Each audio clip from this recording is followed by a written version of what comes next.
Alo na yan eh.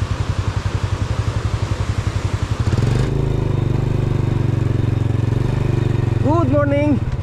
Ito po si Onin the Explorer, ang layas na vlogger. Etong ating ano ngayon, content. Okay. Andito tayo ngayon sa Riprap. Ito yung mga project ng ano eh, DPWH dito sa amin. Actually ito, itinayo ito 2020 pa. Naalala ko 2020 pandemic. Hanggang dito lang na ano, putol na eh. Ang karugtong niya nandun, doon sa malayo, ayun. So itong mga nasa 500 meters pa ang layo ni siguro nito. 500 or 400 meters na hindi kadugtong nitong riprap na ito. Doon malayo na, mahaba na yung nagagawa dito sa, actually itong ilog na ito ay Angat River ito, dito sa bayan ng Angat. Let's go, ating explore. Mahaba na tong riprap na ito eh, itong flood control project na ito eh, hanggang doon sa may bagong munisipyo. At ating ano, explore.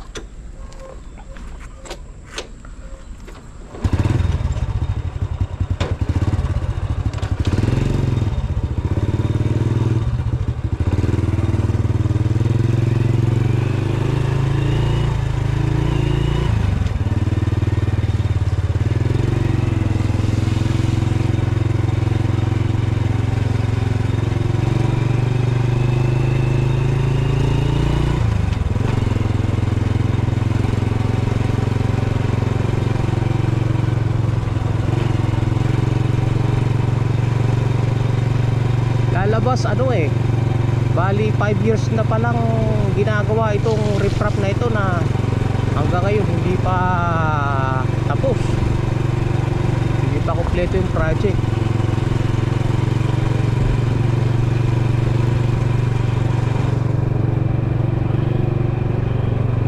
Pero yung pag-release ng pondo check niyan tapos na. Kung ang budget eh halimbawa eh 500 million, i-release ng buo yun. Pero yung project eh hindi pa tapos. Ay kawawang Pilipinas.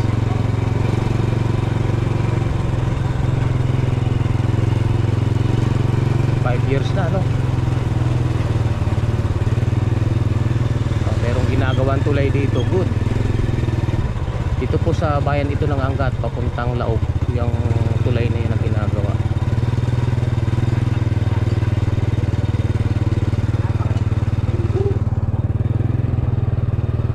Siguro mga 1 taon pa sa bago mayari yung tulay na yan.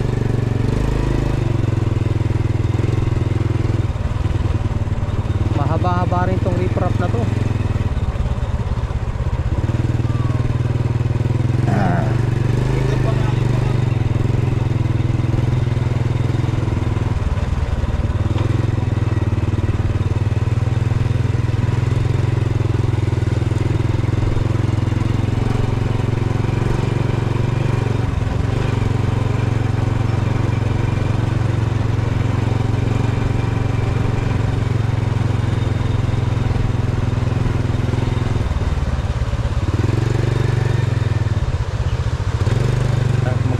Sa lugar na to eh may naliligo eh, mas maraming naliligo dito eh dahil dyan sa umaalo na yan eh.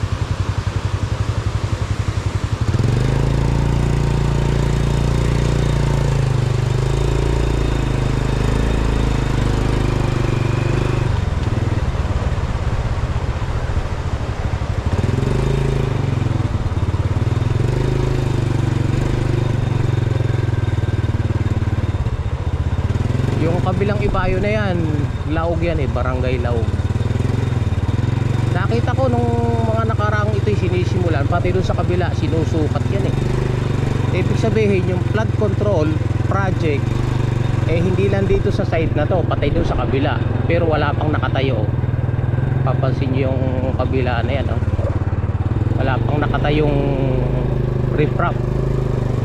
Pero nilagyan na rin ng tanda yan, yung mga yung magmula dyan sa tubig papunta doon.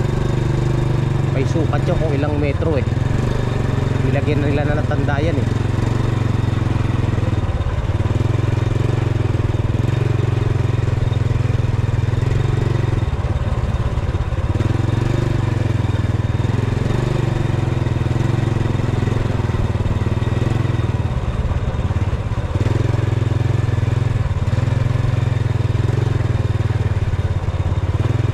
Noong bagyong Ulysses sa banda na to, lubog yung mga bahay na yan eh. Means tong riprap na to, protection lang ito sa erosion. Pwedeng erosion na mangyari sa lupa dito, diyan lang siya protection. Pero sa pagdating sa baha, lubog to eh.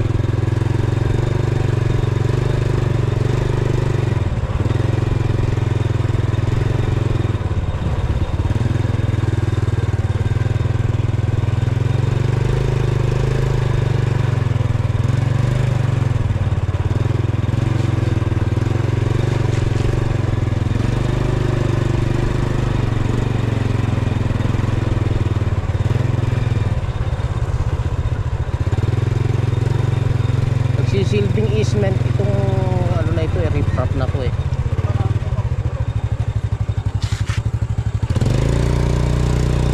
Tuwing umaga may mga nagja-jogging dito sa amin.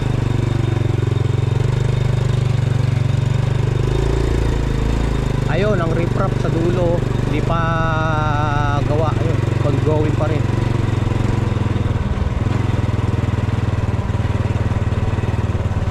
Mapatak na ng 5 years itong riprap na to eh.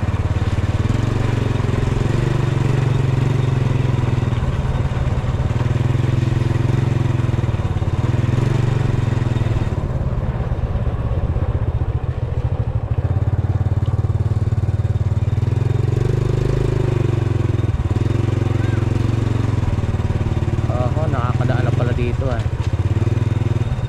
Dati hindi pa nakakadaan, ngayon nakakadaan na pala. Pero ngayon ongoing pa rin, no? Ginagawa pa rin nila. Hindi pa tapos ang riprap na to.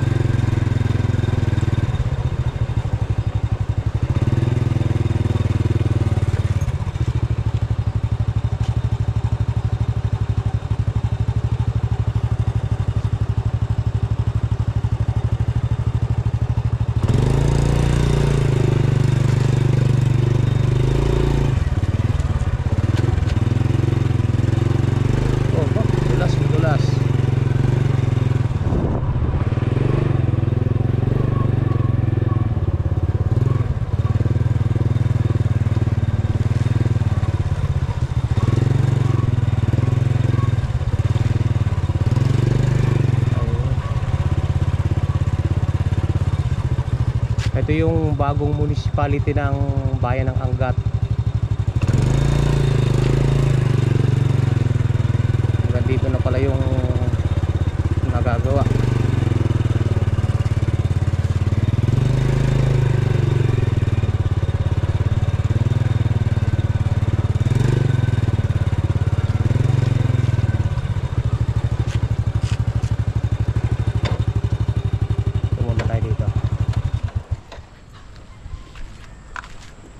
Ito ongoing pa hanggang dun siguro ito sa may tulay ng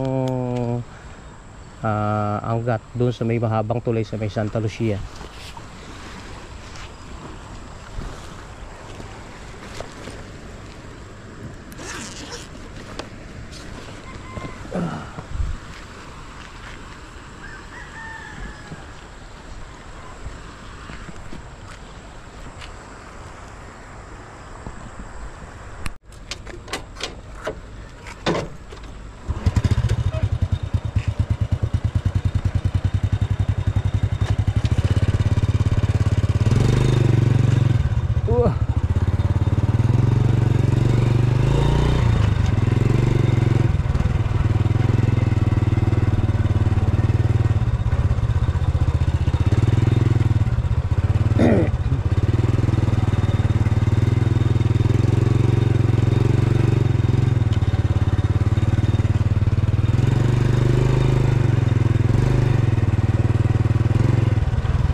natin dumaan dito.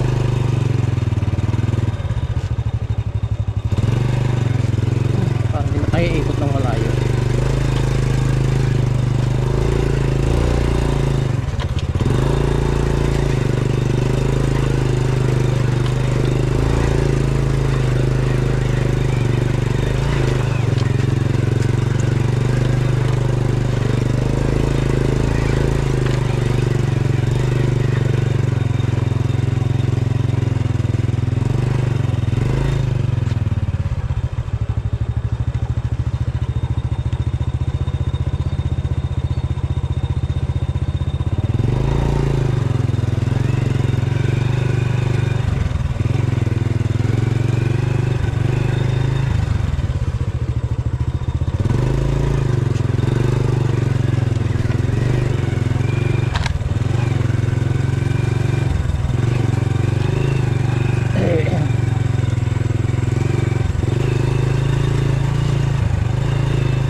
Andito pa yung mga equipment. Hanggang dito yung project na to,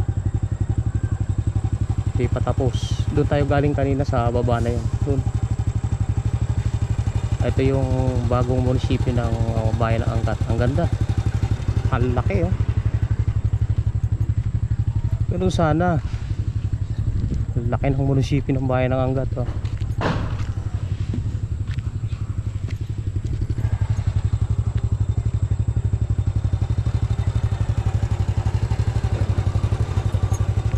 Okay.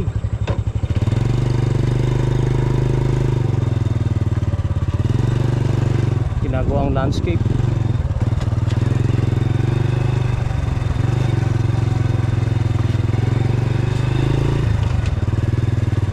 Yung munisipyo ng San Rafael napaganda. Narating ko yon. First class municipality sa Bulacan.